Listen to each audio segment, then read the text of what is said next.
De segunda a sexta, você ligado na informação. O Brasil e o mundo em sua casa. CNT Jornal, agora em novo horário. De segunda a sexta, 10h45 da noite. Voltamos ao Jogo do Poder, hoje com a presença do deputado Robson Leite, do PT, e do presidente do Sindicato dos Professores do Rio de Janeiro, Vanderlei Quedo. Estamos debatendo aqui o relatório final da CPI das universidades privadas do Rio de Janeiro, cujo relator foi o deputado Robson Leite. Deputado, o seu relatório foi aprovado na comissão, agora será submetido a plenário quando?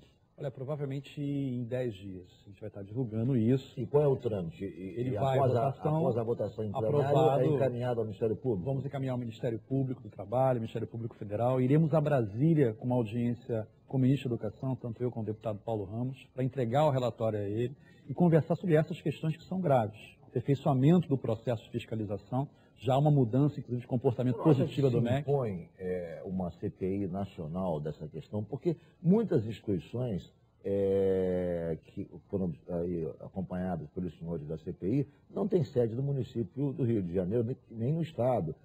Tem sede em outros estados, e aí falta competência para uma CPI do Rio de Janeiro fazer a apuração completa. Ricardo, você foi muito feliz no que você colocou. Um dos encaminhamentos nossos é esse. Nós também estaremos com o presidente da Câmara Federal solicitando uma CPI nacional, porque essa é a nossa limitação. Eu não posso investigar uma universidade que tem sede em São Paulo, uma universidade que tem sede no Rio Grande do Sul, e é fundamental a CPI nacional, que vai ter mais poder e aprofundar o trabalho, que foi um bom trabalho que a gente fez, até porque contamos muito com a colaboração de professores, de sindicatos, de estudantes, e evidentemente que a gente precisa que o Congresso Nacional se debruce sobre esse assunto. Há encaminhamentos ao Congresso Nacional também no nosso relatório, a necessidade de você regulamentar o ensino à distância, que hoje é um instrumento de precarização de mão de obra, enfim, uma série de problemas que precisam deixar de ser apenas uma política de governo, ficar a nível do MEC, e virar uma política de Estado, se tornar lei federal. Professor Quedo, como é que o senhor vê, digamos, a participação do MEC em todo, o que a gente discutiu aqui, em todo esse episódio, em toda, digamos, essa situação em que as universidades transgridem a lei impunemente até aqui no Rio de Janeiro, que sai em todo o Brasil? Até que ponto o MEC, ao ser complacente na fiscalização, ou talvez omisso, uma fiscalização mais rigorosa, não contribui para que isso se agrave? Exato. Eu vejo hoje até com certo grau de esperança, porque neste momento, a partir da pressão dos trabalhadores, dos pais, dos alunos e da sociedade, hoje o MEC suspendeu, por exemplo, a autonomia dessas universidades. Da universidade, da mantenedora e das duas instituições. E o MEC, a partir de agora, está chamando para uma comissão paritária, junto professores, todos os sindicatos envolvidos, alunos, pais, para discutir soluções junto com o grupo para essa situação, que uma delas poderá ser até a intervenção. E estamos agora considerando que há subsídios para que o MEC, por exemplo, verifique o que foi apontado nesse relatório. Há questões trabalhistas, as questões de desrespeito com mensalidades abusivas, há questões não só das instalações ou do rendimento acadêmico, que não é nenhum. Muitas das vezes é nenhum. Essas instituições vivem tirando 2 e quando tiram 3, se dão por satisfeitas.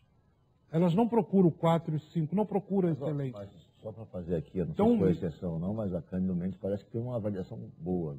Não mais assim em todos os cursos. Não em todos os cursos. Parece essa avaliação ela já não é mais a mesma de outros cursos, de outros momentos. É o suficiente para você conseguir a renovação. É o suficiente para a renovação. Sim. Mas aponta aquele problema ou seja, a melhoria do processo de avaliação. Então, critérios têm que ser eu acredito que, por exemplo, nesse momento está sendo projetado no MEC um INSAIS, que é uma instância que vem substituir a atual Secretaria de Regulação e que terá poderes de, inclusive, fiscalizar as fusões. Então, eu vejo que se há uma possibilidade de melhorar e de aprimorar, e o MEC sair dessa omissão que foram os 10 últimos anos, ou inoperância em relação a essas situações, de apenas dizer, questão trabalhista não é comigo, questão de fusão não é comigo, ou de lavar as mãos. Essa omissão é que não pode mais acontecer. Agora, até que ponto há também uma omissão dos órgãos responsáveis pela fiscalização? Ministério do Trabalho, enfim, fiscalizar a contribuição trabalhista, porque essa questão deveria ser fiscalizada. Há uma instituição preparada e, do ponto de vista legal, digamos, responsável pelo cumprimento da legislação trabalhista. Isso, infelizmente, é um problema gravíssimo. Primeiro porque Querer transferir ao MEC essa responsabilidade não é uma distorção também? Não. O MEC, ele está diante de um trabalho que é o trabalho da qualidade e da manutenção do ensino no país, da pesquisa e da extensão.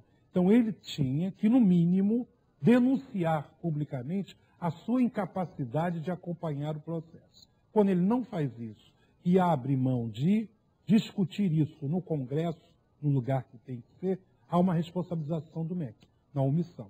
Agora, nos outros envolvidos, os ministérios, o Ministério do Trabalho, por exemplo, a Secretaria Regional do Trabalho esteve presente na CPI Ministério da Previdência Social, revelou na CPI que existem pouquíssimos fiscais no Rio de Janeiro e que esses pouquíssimos fiscais, nenhum deles é especialista na área educacional. E mais, de que esses fiscais estão cansados de autuar as mesmas instituições, mas eles não têm poder de multa ou poder maiores do que esse, apenas autuam. Então há uma também, vamos dizer assim, incapacidade do Ministério do Trabalho de coibir essas questões. Aí quando você vai aos tribunais, o próprio ministro, o presidente do Supremo Tribunal do Trabalho, né, ele diz o seguinte: existem 14 milhões de processos no país. Estamos atolados. Reuniu, fez lá um pool lá de tour de força e conseguiu fazer algumas súmulas importantíssimas, mas isso é insuficiente para a questão dos direitos dos trabalhadores. E quando a gente fala em educação, nos sindicatos de professores, há sempre um preconceito do senso comum de que sindicato é um lugar que só quer saber de aumento, só quer saber do benefício corporativo. É bom que as pessoas entendam que quando o sindicato dos professores se une ao sindicato dos médicos, ele não está falando de questões corporativas. Ele está falando de questões de segurança pública e de interesse público. Porque quem está dentro dessas escolas são os filhos dos trabalhadores. Porque uma coisa gravíssima é o seguinte: 75% das matrículas superiores do Brasil, que corresponde a apenas 15% dos jovens que deveriam estar na universidade, essas 5 milhões de matrículas estão na rede privada. Em cursos noturnos, de qualidade duvidosa e com muitos incentivos públicos. Então, quando o sindicato se levanta, junto com o sindicato dos médicos, junto com os parlamentares que denuncia, não é uma questão corporativa. Interessa a todos que estão em casa. Porque são seus filhos ou são os próprios trabalhadores que estão lá dentro. Perfeito. Nós estamos chegando ao final do programa, deputado. Eu falar um pouquinho de política. Como é que está o PT vivendo esse momento de dissolução do seu matrimônio com o PMDB no Rio de Janeiro, já que PMDB e PT já colocaram o bloco na rua. O PMDB está com a campanha do vice-governador Pezão e o PT já está promovendo caravanas da cidadania com o senador Lindenberg Farias percorrendo todo o Estado num ensaio claro de sua candidatura ao governo do Estado. Primeiro que a caravana da cidadania, ela não só positiva, como também a forma como o PT faz a sua construção de programa de governo. A gente quer ouvir a população, quer identificar a necessidade. A gente reconhece os avanços do governo Sérgio Cabral. O PT não faz parte, por acaso, da aliança que elegeu o governador em 2010. O PT, inclusive, está construindo a sua participação através de políticas públicas no governo Sérgio Cabral. Agora, evidentemente que a gente tem um projeto que não simboliza com retrocesso, como um terceiro via que está aí sendo colocada, mas um processo de avanço. E gostaríamos muito que o PMDB caminhasse conosco, não tem nada contra isso. O PMDB coloca que vai colocar nacionalmente a questão do Rio de Janeiro, ou seja, vai colocar que para apoiar a presidente Dilma na reeleição tem que haver reciprocidade no Rio de Janeiro. Você acha que isso pode vingar, pode atrapalhar essa aliança, já que haverá, digamos, essa pré-condição imposta pelo PMDB nacional? A minha opinião é a mesma do presidente Lula, né? O PT no Rio de Janeiro tem uma grande liderança, que lidera as pesquisas hoje, que é jovem, o senador Lindenberg Farias. Que é capaz, é o senador Lindenberg Farias. O que o PMDB vai fazer, cabe a eles. Agora, o cenário de 2014 é completamente diferente, nacionalmente falando, do que o de 2010, né? A presidenta Dilma está consolidada, vai com uma disputa de maneira bastante diferente do que foi em 2010. E eu acho que o PMDB não vai colocar como elemento decisivo nacionalmente o Rio de Janeiro, tendo outros estados aí como São Paulo, como Bahia, Rio Grande do Sul, enfim, outros estados onde, evidentemente, talvez tenha uma disputa mais acirrada, que não é o caso do Rio de Janeiro. Ok, muito obrigado pela sua presença, deputado Robson Leite, foi um prazer recebê-lo no Jogo do Poder.